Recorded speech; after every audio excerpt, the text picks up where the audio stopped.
Hello students, welcome all of you.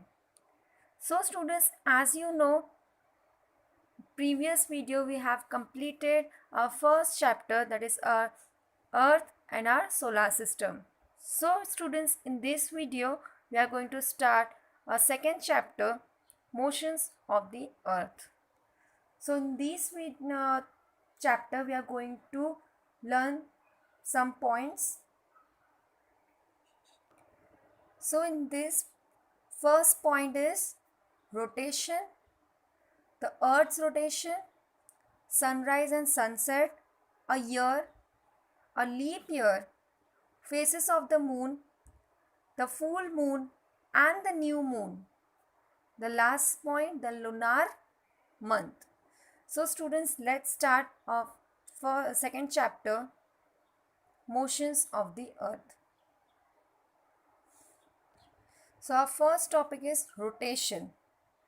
So students, the turning of an object around itself is called rotation, and the imaginary lines around which it rotates is called axis of rotation. So student, an object that turns about itself actually turns around a certain imaginary line. As you can see in the picture, there is a imaginary line, green line, as you can see, an axis line also you can see. These are not a real lines. When we rotate the top, so we create an imaginary lines, okay, that the turning of the object around itself is called rotation, and that imaginary lines around which it's rotated is called axis of rotation. Students, there is no such line, but we feel as top is moving around these lines, okay, according to these green lines only the tops is moving. So this is our axis of rotation, and the movement of rotating ourselves around it is called rotation. Okay students,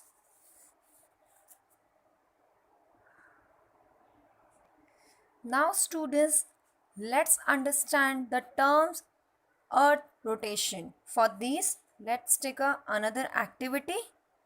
Okay, you will see the plumb line and the earth axis at an angle to each other, that is earth's axis is inclined. So students, the word plumb line, what is the meaning of, what do you mean by a plumb line? Plumb line is an instrument that is used by most of the people who are in construction business to find the level of the wall. Okay, now if you do not have plumb line, not to worry, okay, you can make a plumb line of yourself. You can tie an eraser, okay, you can tie an eraser or of any heavy objects to a string and use it as a plumb line. Okay, now what is the meaning of incline? Students, incline means it is slanting, means it is not straight. If you at a plumb line, it is a straight line, whereas the axis, that is the imaginary line where around which an object moves. So in this case, our earth is moving around an imaginary line, okay, which is called the axis. And this axis of earth rotation is not straight, it's inclined, means not straight. Okay, as you can see, south and north pole line, it is inclined, it is not straight. So the earth rotate axis inclined. Okay,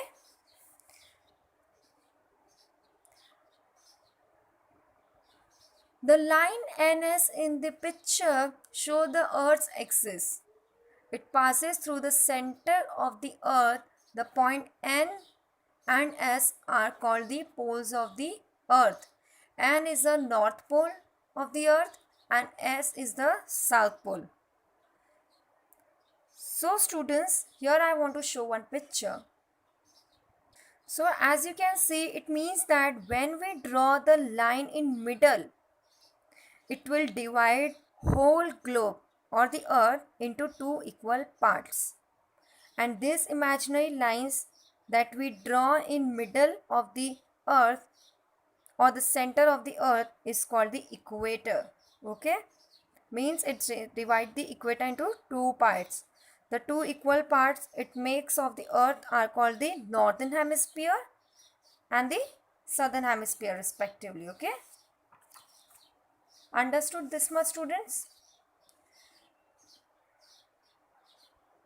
So students, let's learn about equator, how we draw a line and what is the exact meaning of equator we will learn in this point. If a circle were drawn around the surface of the earth exactly in between the north and the south pole, it will divide the earth into two equal parts. Okay students, as you can see the middle line on the globe, this is the equator. Okay, equator means it divides the earth or the globe into two equal part. Okay, one is south pole and second is north pole. Now students, let's learn about the rotation of earth. Okay, now students, here we are starting. Student, this is in one table. Okay, now stand a candle in the middle, draw a big circle around a candle. This is circle means the orbit on which the earth revolves around the sun. Now light the candle, see it dark in the room. Suppose the candle is the sun. Let us assume the earth is revolving around the sun. While revolving, earth takes the position where half of the earth gets the sunlight from the candle, that is sun, and remaining opposite side of the earth is darker. As you can see in the video, the earth turn into anti-clockwise direction. This is how earth rotate, and it rotate from west to east. As the earth rotate, its different part comes to the light of the sun. This is how day and night take place. Okay, now student, have you cleared this point? Okay, I hope you understand how we get the light from the sun. Okay students, you can do this activity at home also students by reading these steps, okay, which I have given in this picture, and you can step by step you can follow this. Okay, and you can do this experiment at home also. Okay, then you will get to know how we get the light from the sun. Okay students, so here we have completed 2 points, right? What you have to do, you have to take a stand a candle in the middle of a large table, draw a big circle around the candle, place a globe at any point on this circle, light the candle, see that it is dark in the room, and you have to imagine that candle is a sun and start rotating that globe. You can see half of the circle get light from the candle, that is sun. Okay, now our next topic we will discuss in a next video. Okay students, in next video we will going to learn about sunrise and sunset. Okay, I hope you understand all the points which I have explained in this video. An important point you can write in your notebook. Okay students, take care, bye.